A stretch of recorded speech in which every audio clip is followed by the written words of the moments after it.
Where did you grow up? I'm from San Diego. And where's home base? I know you travel a lot, but where's home base? Well, home base is LA, but I've lived in the same apartment here in New York for 25 years. You're kidding. Where's that? It's in the Downtown? West Village. Oh, I'm in the West Village too. Yeah. I've been there a long time too. Well, It's nice. when I got that Mac contract 25 years ago, Oh my the God. first thing I did was I bought this apartment. Good move. And I've been there for 25 years, and but mostly in LA because of work. Yeah. You know, which is So to me, I've been thinking all weekend, what I have so many questions, but I keep going back to how much a pioneer you are, and how, for me, out of all of the 10,000 zillion things you have done and will continue to do, that being a pioneer is a whole other level. Like, you go out there and take a chance, and there is some motivation to do that most people, the population, doesn't do. And so what in your childhood or in your life experience caused this sort of, I have to do this? Yeah, that's a great question. It goes back to what we were saying earlier, which is being present and being aware of what's happening and understanding how to navigate life in this human body. What motivated me was that I wanted to do something with this gift of this life, and I still want to. I want to have fun. I'm jet lagged. I caught the E train to come up here today, and being hyper aware of what human nature and things. There's a part of me that's like, oh, good Lord, it's so dreary right now in the human experience. And all I wanted to do is walking up Fifth Avenue. All I wanted to do was just dance. I was listening to Jeffrey Osborne on the way up here, and Back in Love Again came on when he was in the group LTD. Right. And I just wanted on Fifth Avenue. I just wanted to start dancing, because that would connect me to the source. It would connect me to the spirit, my own spirit. So what motivates me is throughout my life, it's been I want to have fun. Mm-hmm. I want to enjoy this life, and I don't want to be bored. Yeah. I don't want to be bored. See, I totally agree. For me, if I can laugh, and funny people to me are just, there's a brilliance there that I appreciate. Funny people who can make the horrible acceptable to deal with, to talk about, because humor. Dave Chappelle, obviously, is the first name that comes to mind. And then to dance and sing, whether I can sing or not, I don't give a crap. Yeah. I just feel that that's such a great release for human beings. And the other thing is, let me take your hand. When was the last time somebody held your hand, looked in your eyes, that you weren't involved with or had your mom, dad kind of thing? People don't do this anymore. Do you remember when we used to do this? Like, we would touch each other and do this. This is almost more intimate than sex. Yeah. Because I'm looking in your eye and I'm taking your hand. We're not kind anymore. That's right. We don't touch. We don't interact physically. And I'm not saying anything more than that. And I think that's why it got so precious between men and women, and what can you do? What can't you do? Yeah. There's something so off, and it's so contrary to everything that you're about and what you've presented, that we've gone way off in a very dark area of life. We have. And it is sad. And for sweet, sensitive souls, it's the first thing that comes to mind when we walk out on the street Mhm. down Fifth Avenue, and taking someone by the Yeah. hand and looking them in the Yeah, eye. it's so great. It It's is so great. nice. And to feel somebody's hand, there's an energy in the person's hand, or somebody's not feeling well, or Yes. you just lost your job, and tell me what's going on. It's a touchstone. It's a way for another human being to say, "Oh, I recognize your God self, Mhm. and I recognize your God self, and I have compassion for your God self." Mhm. And that is what is missing. So, what do we do? What do we do with that information? How do we reconnect? Well, the first thing that comes to mind is that uh, they are my teacher.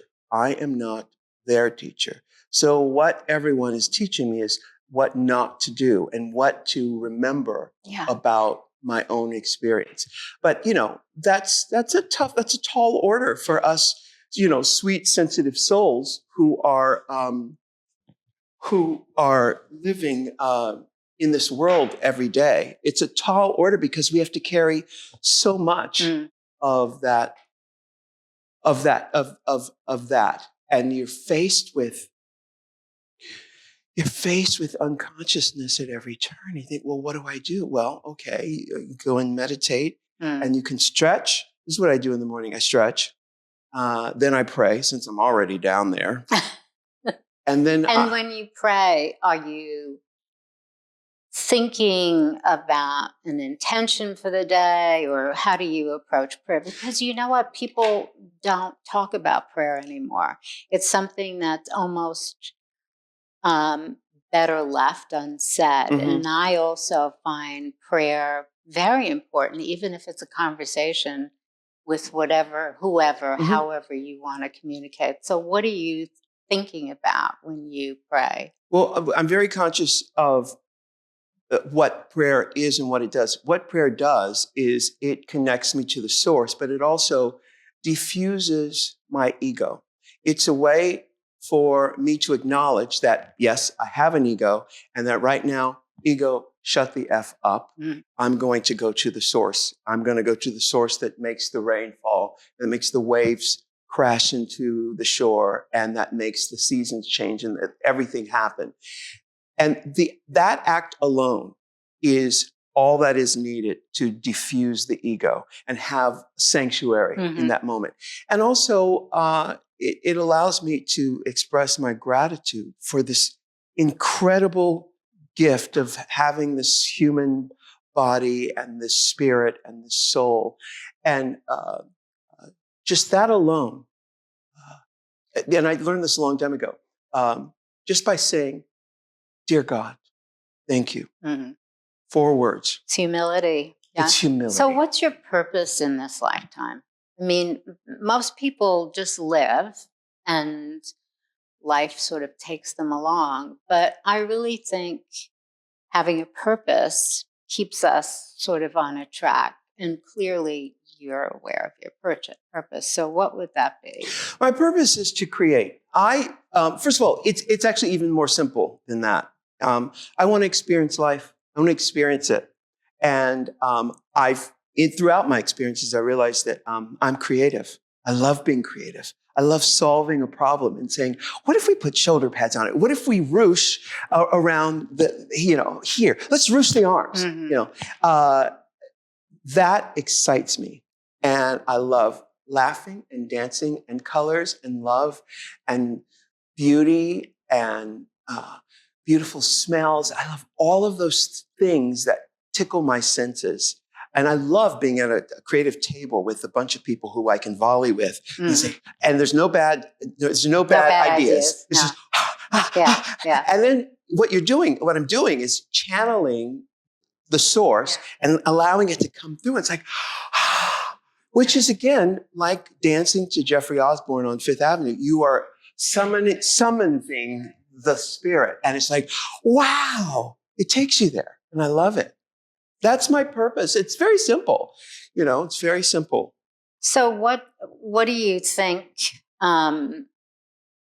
is coming next that not just specifically for you. I'm sure you have a list of projects you're working on and things that you'll be doing. And if you haven't thought of them up here on your way out, you'll think of it. There's no question. But I mean, just in the bigger picture of what's going on in the world, like, where do you see your place in where we're going? Everything you've done has already transformed the way people think. I mean, you've done that. You, more than anybody else, has transformed what gender is and how it can be viewed and how it could be understood. You've transformed just the life spirit that exists for everyone and Thank you. made it understandable for everyone. And I'm really so in awe of how powerful that is and where we are today, where I can be doing gender fluid clothes and I'm not like banging down doors, pay attention, this has to be done. You already did that. You opened all these doors. So now, what do you see as where we will need to go? Because we sort of can intuit where we are as a country and a world and what the needs are. But what do you see next as your kind of your mission? Yeah. First of all, thank you for saying those things. It's hard for me to take responsibility for that because my part in all of that is allowing myself to be used by the source to let this go through me and to allow myself. And my part in it is staying interested in life enough to want to get out of bed in the morning. Because for us sweet, Right. sensitive souls, we have to fight the impulse to say, F it. Yeah. F it all. You guys are stupid and I don't want to play anymore. Right. But I fought through that impulse enough to let the source use me to do this work. So I can't take full responsibility except for my part in getting out of bed and leaving the apartment in the morning. But, a part of me, actually a big part of me, says that based on the history of humans on this planet and based on the game of chess, if you move this here, the repercussion is this over here, right? Where we are today, and don't shoot the messenger, it feels like everything has to collapse for it to be reborn again. We know that this system that we live in is a system of death and rebirth, death and rebirth. And it feels like where we're headed now, we're on a collision course to just disaster, because we know that unconsciousness leads to nowhere. Yeah. It leads nowhere, and you can't see where you're going if you are unconscious when you're walking down the street, right? So what it feels like is that's where we're going. I feel like my purpose in this and what's next for me, and I've been trying to bite my tongue with trying to tell the world, Soylent Green is people. Soylent Green is people. It's a reference you may not know, but you'll look it up and you'll get it. But also what history has told me and taught me about people who say Soylent Green is people is that humans usually go, oh, it's Soylent Green is people? Thanks for telling. Can I have another order of Soylent Green, please? You know what I mean? And so you think, well, what about people like Jane Fonda and Martin Luther King and the people who have tried to tell everyone, what's ahead? Don't go that way. Stay away from that direction. When people are going that, history has taught us that, people don't listen and they go that way anyway. And so I've had to realize I'm not their teacher. They are my teacher. So try to you avoid going that way. Allow people to make their mistakes and go that way. But knowing what you know, Ru, try to circumvent going down that path and in the midst of this destruction, still make a life for yourself. Still find that happiness, still find sanctuary and a place where you can experience this life. And that's it. I cannot save mankind from themselves, and I can't. There's no combination of words I can say that will make them go, oh, I get it. Soylent Green is people. We can't be eating people. We've got to find something that is more sustainable than eating each other. Right. So you, but I want to challenge you, though, to say you're an important influence. And for you not to have a voice right now, I think is not a good thing. I think you have tremendous influence, and hearing your thoughts and hearing your point of view about what's going on and how we're sort of all, it's almost like we're hypnotized. We are. And that it's a thought virus.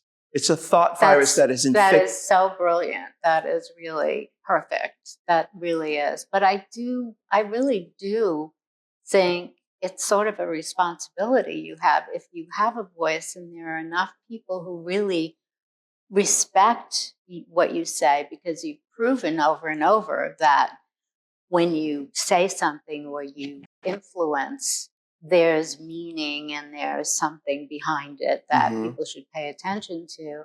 So I do think that this is something you need to talk about and manifest into some sort of behavior that is safe for people and healthy for them. Yeah. I think the ones who can get it will get it. And I want to just go back to the thought virus thing. What's happened is we have allowed egoic thinking to dominate our lives, where we don't have that balance. The ego is important to a certain degree. It is important, but it's off balance, where everyone is concerned with me, what about me, which is fine, but you have to balance that with us. We are one thing. We're not separate from one another. Yeah. The ego will have you believe that it's you against the world and it's only you. And we can tell by the people we've elected in political office that they represent that egoic way of thinking. It is a thought virus. So when you are up against the ego, you have no defense. It's like the chief of police looking for an arsonist when the arsonist is the chief of police. You're going to go there, yeah. And so there's no way around that unless there's an awakening, because the ego is of the brain, and the next level of consciousness is not here. It's outside of the brain. So how do you connect with that other level of consciousness when the ego is standing guard?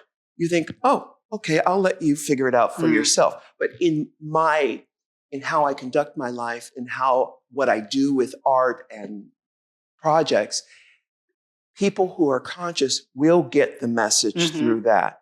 But the people whose ego is standing guard, you don't want to fool with them, because the ego will go to all lengths to destroy you, because the ego has to survive. Protects itself. It has to protect itself. And in that protection, all kinds of corruption. And really bad stuff happen. And I think being unconscious is the safe place right now for everyone.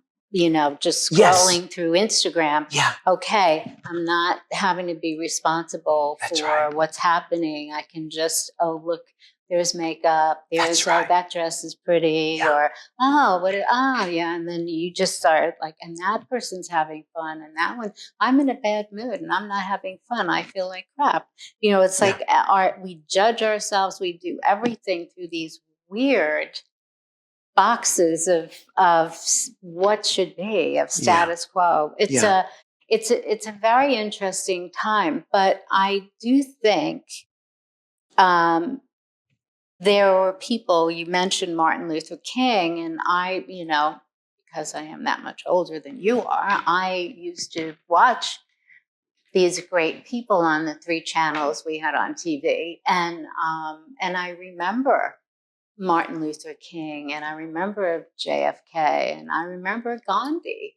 All of these people had a voice in our time. Mm-hmm. That was what the atmosphere was, and we were landing on the moon, and there was such a spirit of positive.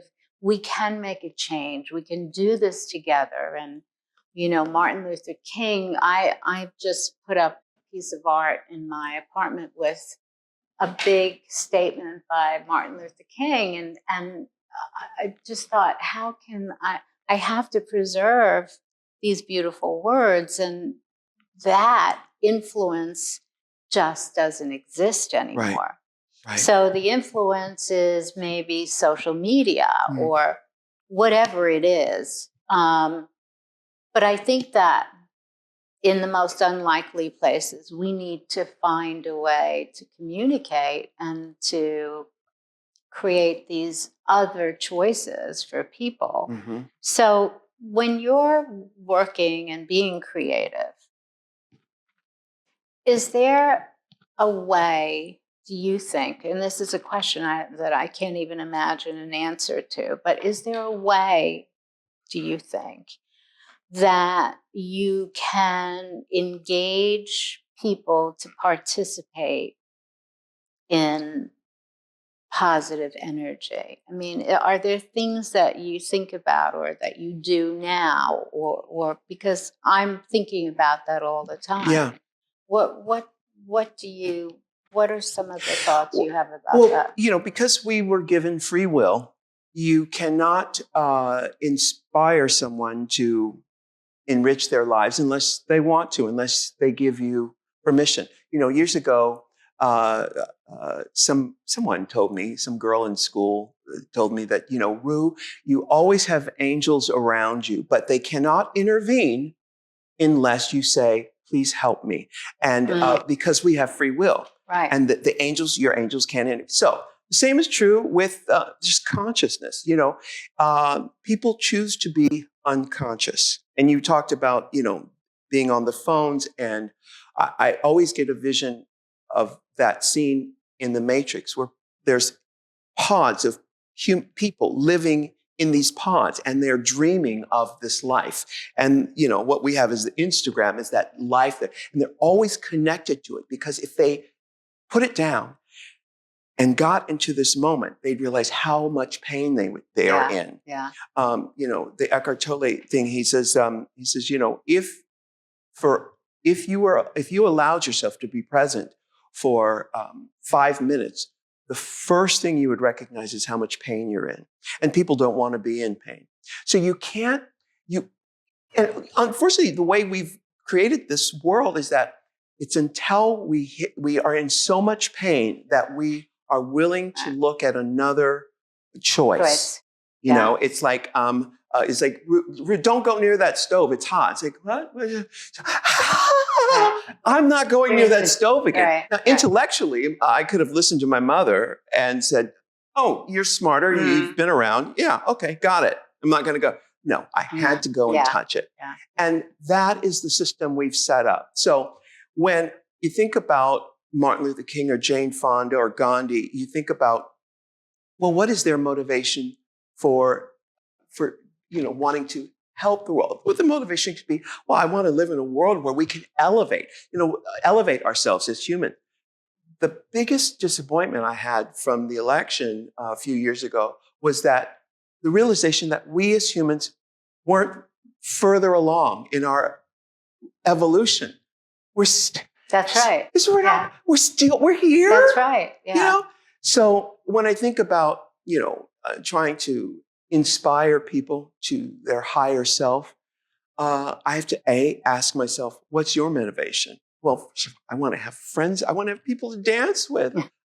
Come on, guys, elevate, because Right. I want to party with my friends. When I got famous years ago, I wanted to bring my friends from the East Village with me. And, come, you're smart. Come to the writer's room. There's a seat for you at the Right, writer's room. right. All you got to do is take my hand. They couldn't do it. Most of them could not do it because their identity was tied into being a starving, struggling artist in the East Village, talking about the man won't let me. So smart. You know what I mean? So true. So I learned from and actually in San Diego, I, as a kid, we lived in this area that was nowhere near prime real estate, the beach coast. But I would take the bus, 11 years old, catch the bus out to the beach and just spend the day out there. 12, 11 years old. I'd come back to my neighborhood and all the kids in my neighborhoods would be standing around like, so you think you're white or something? Yeah, yeah. You think you're better than us? Right. And I'd be like, no, actually the beach is great. We live in San Diego. It's great.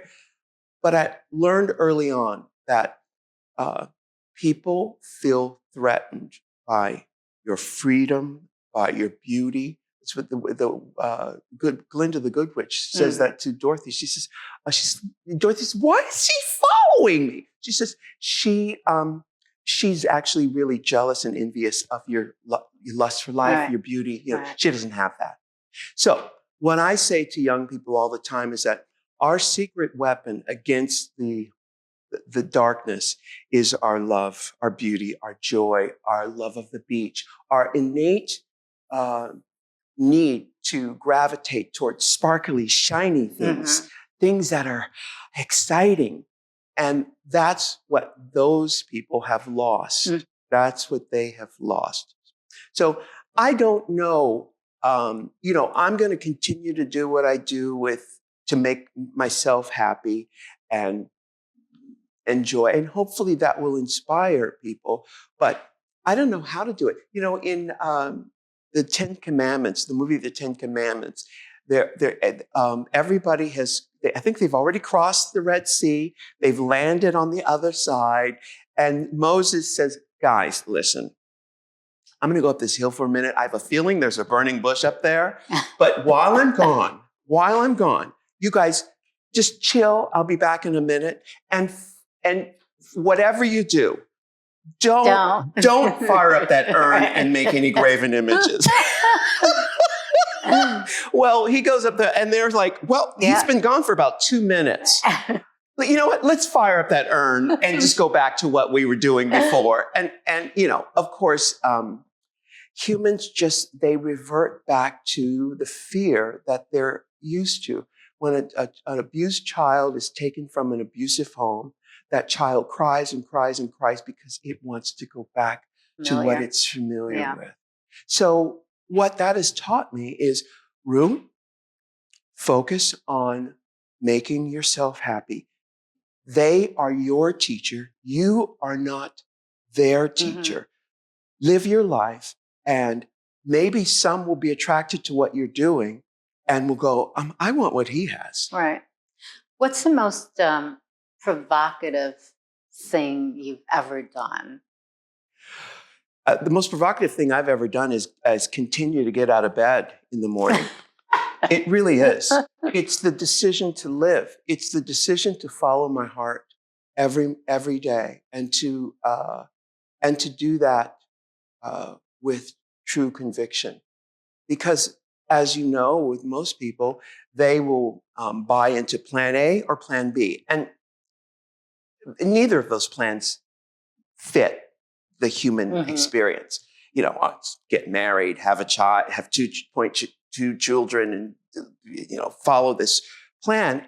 And people don't understand why they're so unhappy, or why they're so overweight, or why they're alcoholics, or why they're gambling, because they are in so much pain. George and I, my husband George, we were talking this morning. I was in Pennsylvania at QVC, doing QVC, watching the hearings, the impeachment hearings. And he said he was at the gym, and he said he saw a man in the background who was sitting, who had, it was actually, it broke my heart. He was so obese. He had a bunch of flesh around his head like this. And this morning at breakfast, we were saying, you saw that? I saw that. All I could think of was how much pain this man was in. to put a wall of flesh around him to protect his heart. Mm. It's like the elephant in the room. I don't know where I'm going with this, but my point is we as humans on this planet are in so much pain. And we've created an identity around that pain, East Village friend. Just take my hand, just take my hand. Mhm. There's a place for you. We've created an identity around that. And it's not in my power to break that spell. Best I can do is be an example of what it's like to live beyond that. And was there anybody influential in your childhood that sort of gave you the ability to look another way, in a different way than other people do? Yeah, I mean, Jesus, Krishna, Buddha, they're all there. Jane Fonda, Gandhi, Martin Luther King. The hero of 1,000 faces, Superman. It's all there. Right. Drag for me is the Superman to my Clark Kent.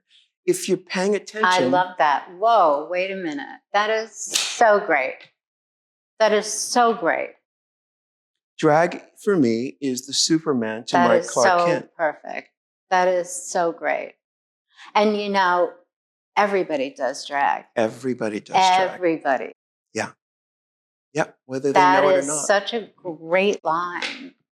Wow. So if you are present, and I was always able to see that the emperor was not wearing any clothes, it's pretty obvious how to navigate this thing. I understood that this life is a construct, and that I'm the architect, and that I can build the life I want. Now, it's not going to be easy, but even if I choose plan A or plan B, that's not easy either. Yeah. It is not easy. None of it is easy. Yeah.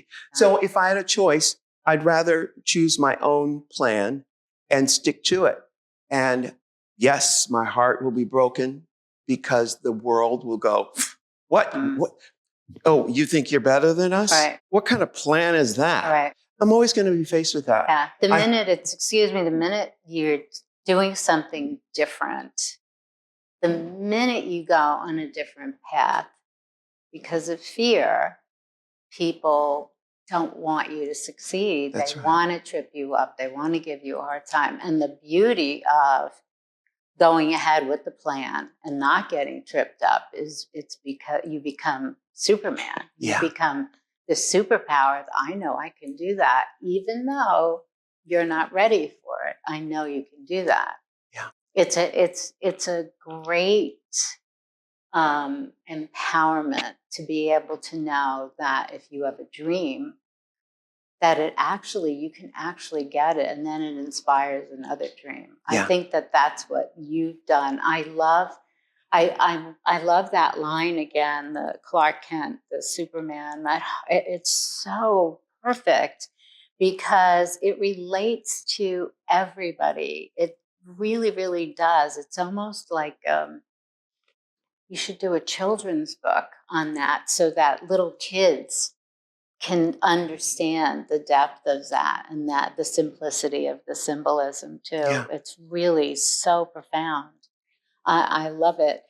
When you were 6 years old, and I remember when I was 6, somebody asked me or talked to me about having kids and being a mom, and I was like, nope, not me, not me.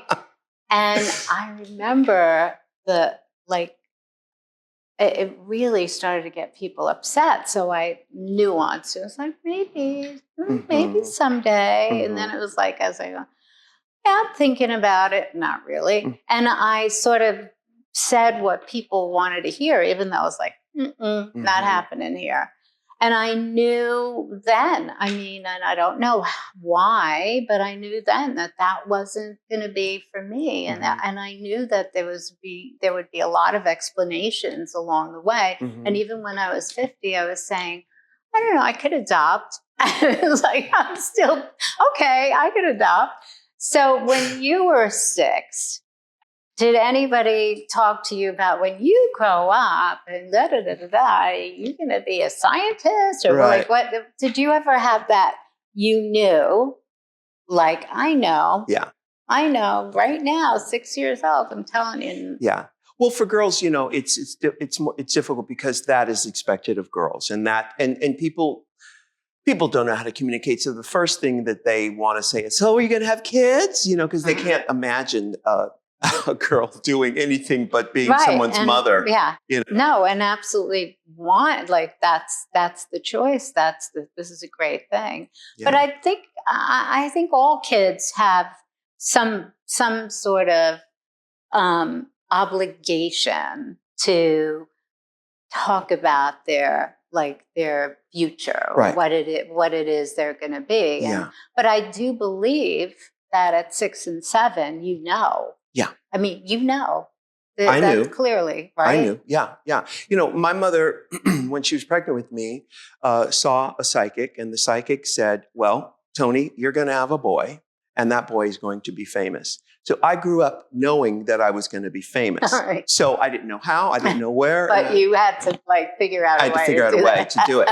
And so I knew early on, and all the clues were there. I love colors and art and music, and I love all of the artistic things.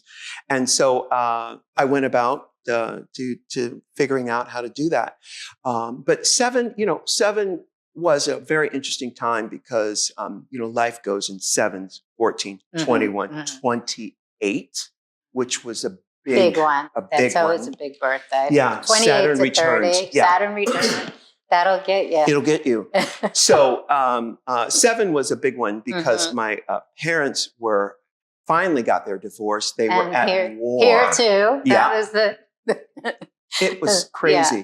But I knew that I needed to figure out a way to do my thing and get famous and to make music and be creative, Yeah. And I also knew that it wasn't going to be easy for me because, again, emperor's not wearing any clothes, and that I had to find my tribe. Thankfully, a few years later, probably 71 or 72, on PBS, they were showing the Monty Python Flying Circus. And I thought, oh, there they are. That is my tribe. My people. They exist. So so then I set out to go and find my tribe. Because you can't right. do it alone. You can try, and there's a lot of alone time, but you have to find your tribe. And most of the kids in the East Village who I came up with, they couldn't make that transition above 14th Street, but a few did, and I am still working with them today. That's so great. Randy and Fenton from World of Wonder, I knew from the Pyramid Club, and I still work with them today. So what year did you come to New York? I came the first time in 84, and I was here for half a year, couch surfing, sleeping on the pier, sleeping in Central Park during the day. And and then the winter struck, and I went back to Atlanta. After San Diego, I moved to Atlanta, Georgia in 76 with my sister and went to high school and all that stuff. And then started my career in Atlanta and then moved up here in 84. But then the city, New York, spit me back out. I went back to Atlanta, made some money, and then I came back here in 87. But I worked up here in between that, doing clubs and working at Danceteria and doing my show at Pyramid and all that stuff. So what was the first job you had that you said, this is me, this is a fit, this is something that's got meat to it? Well, in Atlanta, Georgia, there was a television show called The American Music Show, and it was a public access television show. And public access, you guys look that up, you'll figure it out. It allowed public to have television on cable systems that were, So I wrote into that show because I realized they were my tribe. I wrote in and sent my phone number, and they called me. Dick Richards called me and he said, come on and be on our show. Really? So I put together a dance routine to Junior Walker and All Stars Shotgun. Oh my God. I wonder how many people know that song. I can probably sing it and dance to it. So I did that. That is so great. And from then on, I knew, okay, I found my spot. Wow.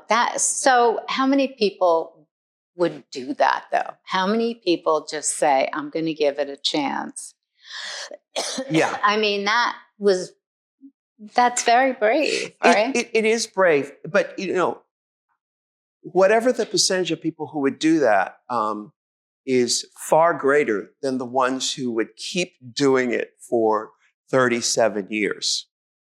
Because there have been so many times when I thought, okay, I think that's a wrap.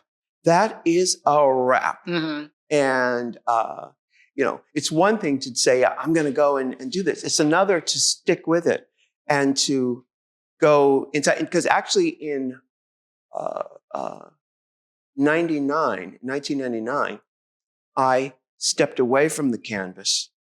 I worked, but I wasn't ambitious about it. My focus was on my nieces and nephews and getting back to my own humanity. Really? Yeah. Really? And for about 4 years, I was mostly in LA. I would have barbecues and charade parties and play games and backyard parties. And I got back to humanity. It was weird. It was a weird time because my intuition said, it's very hostile out there. Mm-hmm. So I'm going to step away. Then I came back in 2004. I came back to the business full on. But I wouldn't be here today had I not taken that break. Done that. Yeah. So what was your Saturn return at 28?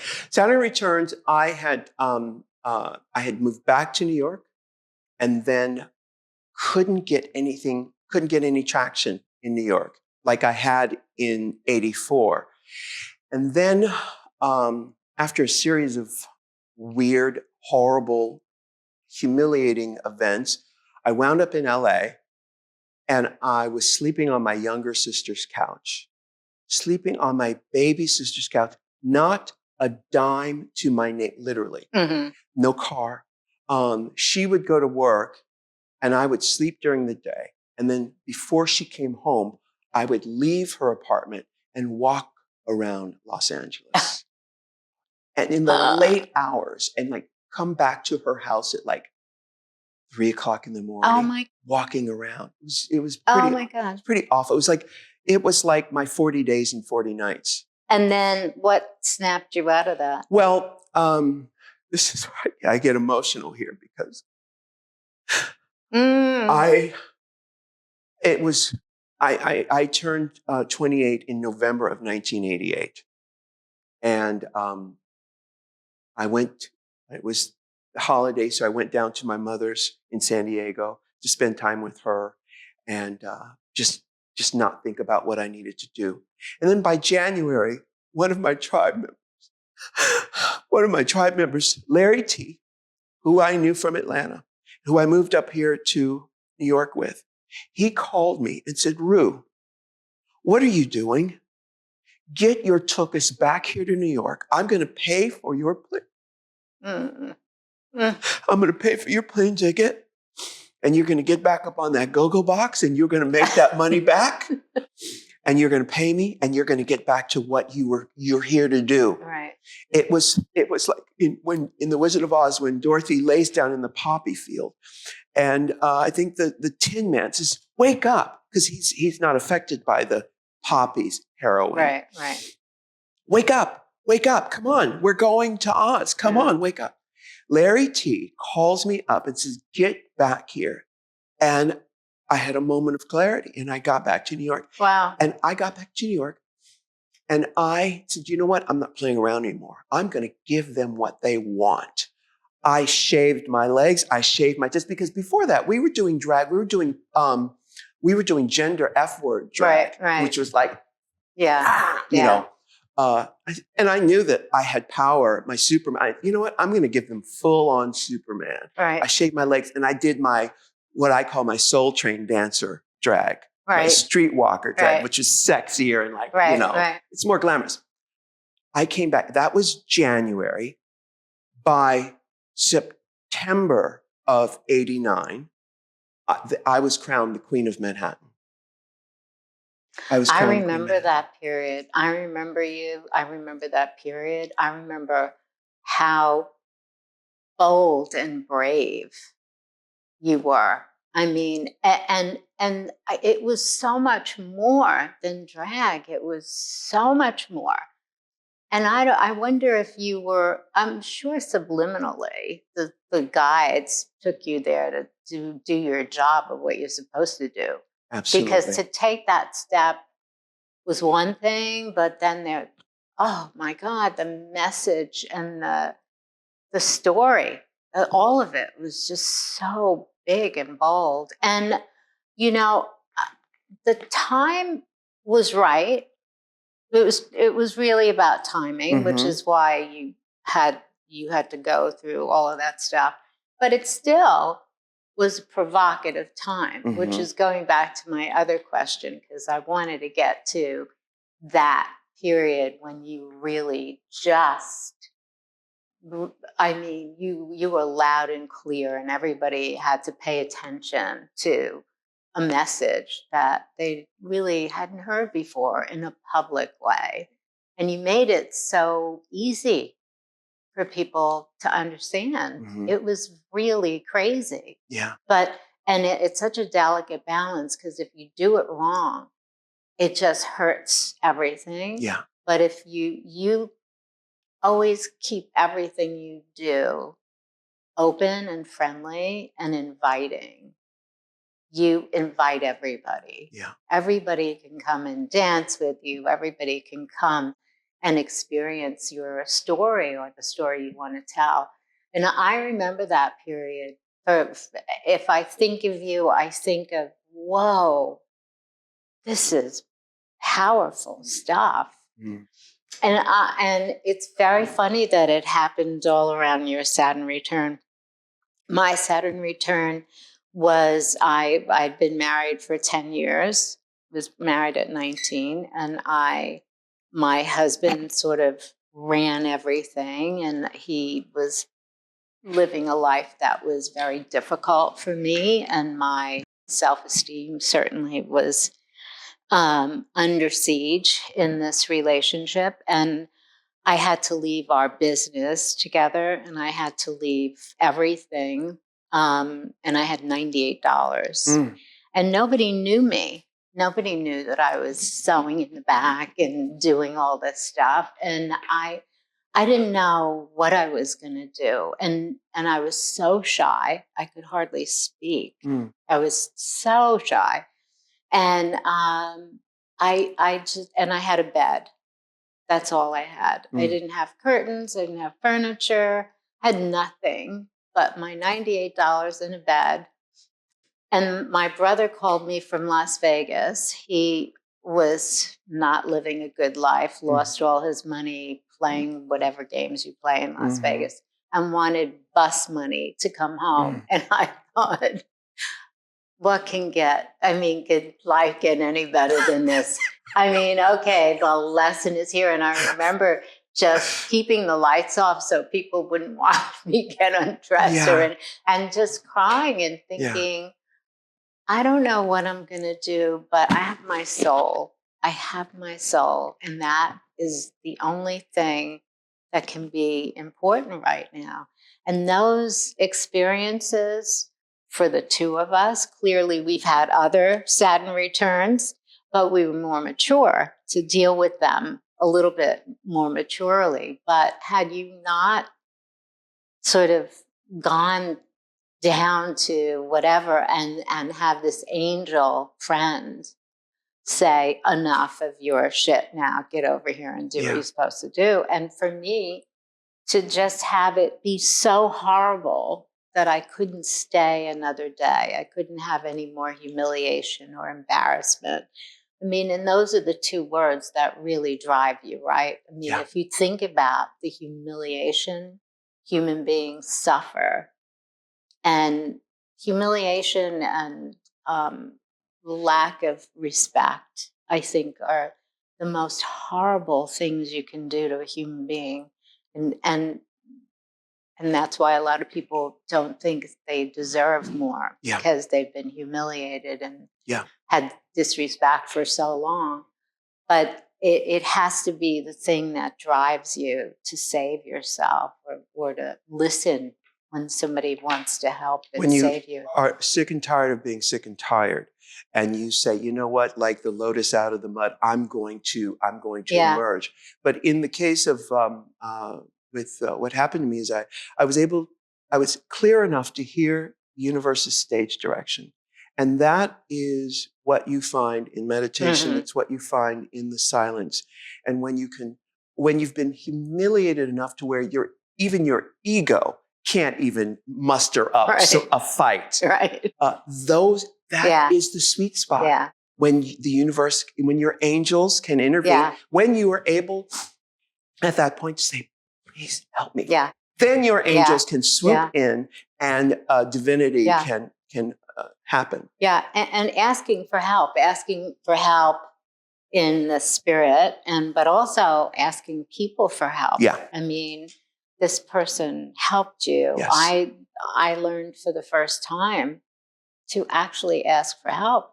I didn't think anybody would help me. Yeah. I didn't think anybody thought I was worthy of even talking to. That's how my self-esteem had been sort of squashed. Yeah. And to think, oh my God, somebody wants to help me, that's just unbelievable. So asking for help on all levels is really incredible. You talk about meditation a couple of times. I don't know if you saw the signs here, but last New Year's, before New Year's, we always do a thing where everybody, on Thanksgiving, we have a big feast, which we're going to have this week, and everybody talks about what they give thanks for. And then before New Year's, we talk about our New Year's resolution. So the majority of the staff talked about wanting to meditate, continuing to meditate, or somehow changing that sort of experience that they have now with meditation. So we have somebody come in every day at 12:30, and we do a meditation, and it's really, not everybody accepts it. So I just say, I'll pay you for a half hour to do nothing. If you want to snore on a mat, it's fine. I don't care. If you want to just sit and do nothing, it's fine. But do something to disconnect for a half hour. That's it. And I know in Muslim countries they have a call to prayer. I wish we had a call to meditation. I do too. I mean, to me, it would just be so good for us to stop, stop, do nothing, and then come back. It changes perspective for everything. It absolutely does. And again, I mean, I don't know how you can tell people this. Dorothy says, well, why didn't you tell me? All I had to do was click my heels. Because you wouldn't have believed me. You had to learn it for yourself. Right. You know, I love the sort of mandatory meditation in the Muslim countries, but, people have to find that thing for themselves. And going back to, me as a kid, understanding the empress not wearing any clothes, I knew that there is a consciousness beyond what my brain can decipher, and that I need to align myself with it, and that I am heir to that consciousness if I allow myself to do that. And throughout the career, with as crowned Queen of Manhattan, and then after that, I thought, okay, I need to go uh, uh, mainstream. And I thought, well, okay, I guess that leaves drag out. I have to follow my initial inspiration, which was, to be the next David Bowie. And I would go and do dates, clubs, performances in my sort of androgyny thing. And people would say, that's great, Ru, but when are you going to do, your drag thing again? And it hit me then. I thought, who says I couldn't be hit the top in drag. Who says that? I realized I'm the one who said that. That initiated from here. It wasn't out there. So when I let that go, that thought, it was like ancient doors went open for me in my career. And I realized it was here. I held the key. All I had to do was kick my heels 3 times.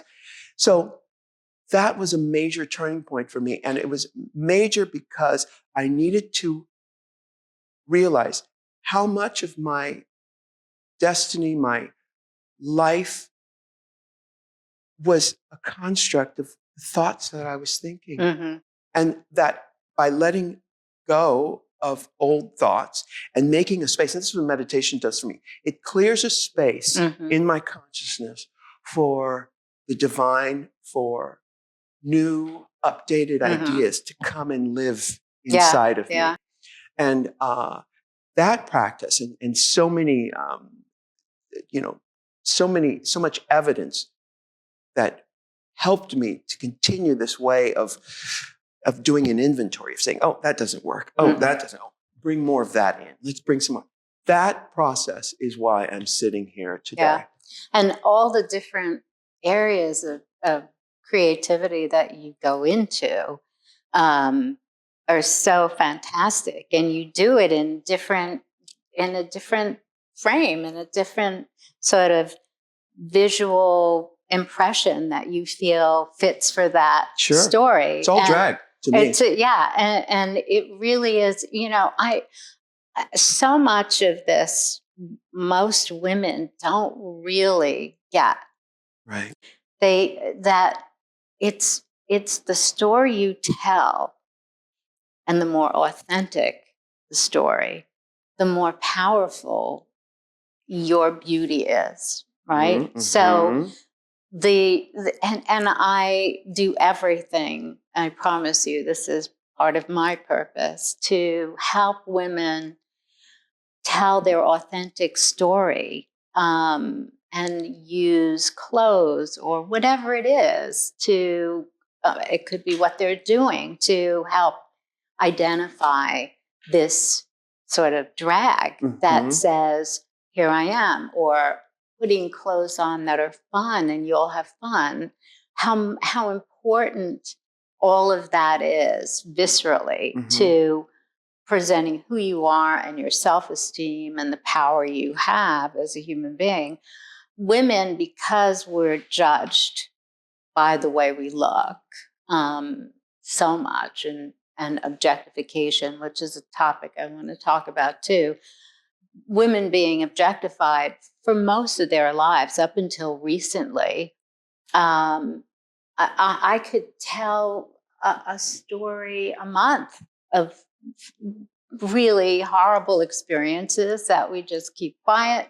I got to get the job done here. If he wants to hit me on my butt, fuck it. I got to, I'm just going to move it aside. And so there's all of that we have to shed away and then say, where's my authentic self? It's time for my authentic self to come out. Now you have done that. You've done that. And it's almost by looking at every picture of you almost for every year and all your different drag. And so, but in each of it, there's an authentic self that you're telling the story for. So for women, what advice would you give women about how they present themselves and the authentic self? Well, the first step is identifying what is standing guard, what is keeping you in that same old cycle. And you have to ask, did I buy into plan A or plan B? Do I have the support in my life to set out make my own plan, my own meal plan, my own life plan? So first is identifying that, that sort of, that what's standing guard to keep you from that. And I realized I started using a computer. I was late to the game. I started using a computer, I think in 2000. And I had a computer tutor who would come over once a week and teach me how to do this thing. There would always be some bug in it. And he'd come back because first he said, Ru, what I want you to do when I come back next week, I want to see that you have effed this machine up. So when I come back, I will have fixed it. Yeah. So there would be something, I'd want to put this thing in the trash that was making it not work, but it wouldn't, that wouldn't fix it, putting it in the trash. He'd come back and say, oh, that wasn't the problem, this thing here. It was actually, the problem was over here. And this thing was a result of this problem. So I love that analogy because a lot of times on the surface we think, my skin is dry. My skin is dry. It's like, well, that's just the surface of what's happening. There's something deeper happening. And what I believe women in our culture have to address is, what of the fairy tale, the princess fairy tale, are you still believing? Because part of that princess fairy tale has to do with some white knight coming along to rescue you. Well, what all the ascended masters will teach us is that white knight you're looking for is you. Yeah. It's you. And if you give that power to some outside force, it can never be that for you. Yeah. So identifying where that clink in the machine, the mechanism, where it exists, and being willing to take it out and really put it in the trash. Because, like the Moses story, people revert back to what they're familiar with, and that's why, yes, I found a thing for me, but it's not like I found it and I was done. It's a daily, it's an every day. Yeah. It's like my tail grows back every day. Yeah. Every meditation every day shaves it away. Yeah.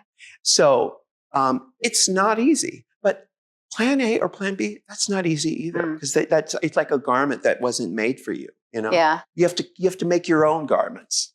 So, before all of this hashtag in the women's camp, I had a campaign going to stop objectification, just to bring awareness so that, and I believe when people are aware of something, then they can do something about it. And I don't really believe people are malicious, but they learn bad habits and they don't understand how it feels themselves. And so by telling stories, it can really impact a man who has a daughter and he might have been objectifying somebody in the workplace, and his daughter could experience. So very simple, tell stories. But I know that there are many gay men who have had horrific objectification experiences, not any less or more than women, but in the same kind of world. And in your world, you must have also had and seen this sort of acceptance that it's okay to speak to people in a certain way. And it takes us an individual kind of strength to deal with it. Like I said, sometimes I would say, I'm not even going to deal with it. And other times, my body language was very clear about where are you going with this? And being able to sort of, especially if the power that is this objectifier, how to say, I'm going to walk away from this because it's not good for me. But in your world, I can imagine there's another layer that you have experienced yourself or witnessed that has been very painful. Does it still exist, do you think? Absolutely. And you hit on something a minute ago. There's something called Hanlon's razor. Hanlon's razor. And it's a theory, which is, and I'm going to paraphrase, I don't know specifics. It says, don't attribute malice to that which can otherwise be summed up as ignorance, And throughout my life, from the kids who would look at me after I come from the beach Right. to every step of the way, people would feel threatened by what Yeah. I was doing, by me making my own plan. So I had to make the decision am I going to allow my ego to co-opt the situation, or am I going to just let it flow past me and say, that has nothing to do with me. That's all you. Thank you. But I'm going to keep moving. Usually I say, thank you. I'm going to keep moving and not let what people say to me, what other people think of me is none of my business. Except in a situation, and a lot of people are in the situation where you're paying taxes and the government is doing it to you, where it's like, oh, no, not with all, I pay half the money I make goes to taxes. Right. Or in a situation where someone is you work for someone and they're discriminating, they're usually. So my point with all of this is that people will put their stuff on you, and this is the bigger point here. There are many different characters that live inside of your consciousness. And, conflicting voices can live in the exact same spot. There's a part of me that may have a daughter who I love as my precious jewel, but I also say to the lady walking down the street, hey, toots, Both of those characters live inside of us. And we have to be able to decipher who's saying what. As I did with the kids in my neighborhood, I said, I know that wasn't personal. I know that they're fearful, not personal. Throughout my life, I've had to figure out what belongs to me and what belongs to them. Usually it belongs to them. And I cannot be offended. The only things that offend me in this life are deliberate cruelty and extreme poverty. Everything else is, life is a damn laugh riot, So I learned early also, don't take life too seriously. Yeah. Don't take it too seriously or else you'll get caught up in it. Now some things are very serious for some people, and some people are put in harm's way because of other people's maliciousness. We have been very, very lucky. We've been very fortunate in our lives as Americans. Every time I go overseas, I think, oh my goodness, we're so fortunate. So fortunate. Clean drinking water, clean air. There aren't any bombs falling on us right now. But the bigger point here is, again, being conscious. This is Hanlon's razor, Hanlon razor. I don't know why it's called that. Is in that moment to be able to say, does that comment belong to me? What other people think of me is none of my business. Does that comment belong to me? Am I going to take that in? Or am I going to let that pass by me? First of all, do not put your hands on me. Right. Don't put your hands on me. That's a whole nother thing. Right. But then what people say, does it inhibit my movement as an American who pays taxes? Does it inhibit my movement in this company where I've earned my spot and you're going to do something because of, those are other things. But what people say, their ignorance, do I acknowledge that humans have all these different voices in them? And, I used to tell this story years ago about, when you have a child and say this little Susie happens to pass mommy and daddy's bedroom one night when mommy is dressed in all leather with a strap on and she's beating the hell. That child is saying, why is daddy screaming? What is happening? What little Susie doesn't understand is that there are other aspects of human experience that she doesn't understand yet, and that they're play acting. They're play acting for pleasure, for excitement, for interest. So a lot of times, little Susie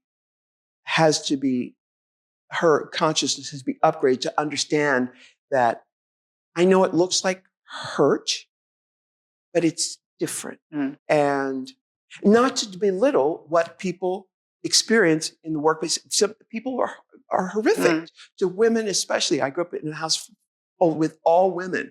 I know firsthand how hurtful and harming, and how it puts a foot, this unseen, invisible foot, so you can't move forward. And also as a person of color, of person of whatever I am, people saying all kinds of things, even my people, even people from the East Village. I remember when I quit doing clubs, a good friend of mine, I started doing aerobics and getting my body together. I stopped drinking, doing drugs, all this stuff. And my friend, arms crossed, just like in San Diego, said, "You must think you're Jane Fonda or somebody." How funny Jane Fonda keeps coming up. I was going to say. Yeah, she's a hero of us. She gave me my star on the Hollywood Walk of Fame. Get out. She was the one. She passed the baton to me. Stop. She gave, and in '68, I remember it was March of '68 or '67, '68. Jane Fonda showed up on the cover of Life magazine at my house, and I remember taking the magazine in the garage and trying to emulate the pose on the cover. I love it. I remember it so Isn't clearly. that fascinating? And 50 years to the month, in March of 2018, she gave me my star on the Hollywood Walk of Fame. That is crazy. Isn't that crazy? That is really something. Talk about planting seeds. That's the thing about the spirit world, is there's no time or space to it. So you don't know when that tree is going to grow up and bear fruit. But you put it out there. That's why, listen, when people say negative things to you, there's a country song that says, I think it's by, I'll remember the name, but he says, she's more to be pitied than scorned. So when those people who say negative things to you, what you realize is that is just a fraction of the negativity that they have going on in their own heads. So if you say nasty things to people, those nasty voices are actually saying it to them. So if you are a liar, you naturally assume everyone is lying to you. Yeah. If you are a nasty, mean person, you naturally assume everyone's being mean. So when I think about that idiot who lives across the street from here, I think all the nasty things that he says outward, they're being said inward by him, to him. So he's more to be pitied than scorned.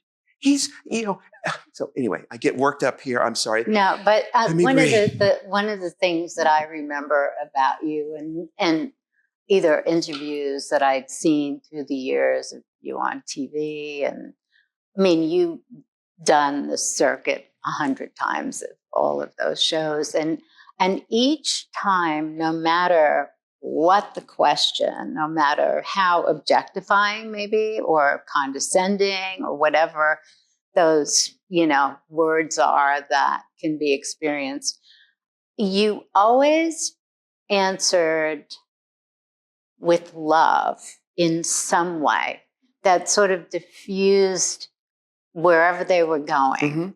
And they would just fall in it. And I've always been impressed that your response to anything like that was a hug, no matter how, ridiculous or stupid or lack of humor that might have been. Yeah. And that takes ego. It takes a sense of self.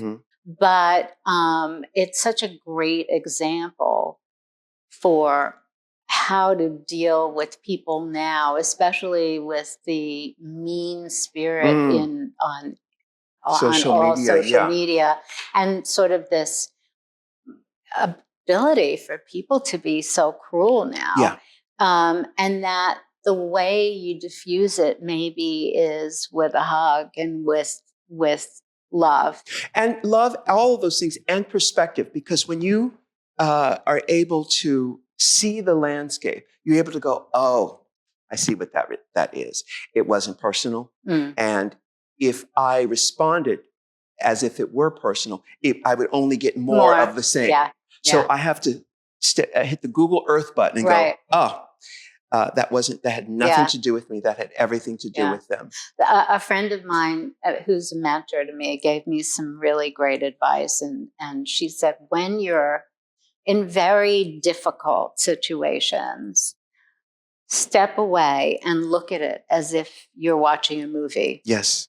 Take your emotion out of it so you don't get sick, so you don't sort of get taken down by it, and observe it while it's happening. And it's the same way your Google Map thing is like, step away and the perspective is easier to understand. Yeah. Well, I'm thanking you and hating to end this because I just love speaking with you. I knew that I would really enjoy sharing this with people who are listening to my podcast, because you're such an incredible person, and I know you're conjuring up all kinds of things ahead. So we'll put a little bio of what you're doing and on with the podcast. But I really thank you so much for everything you've done for our culture, for everyone. And the more you stay involved in bringing awareness to everybody, the better we'll be. So I hope you keep at it, because we need you. Thank you so much. Thank you so much, Norma. Thank you. Hey, press follow and leave a comment after you listen to the podcast. Thanks.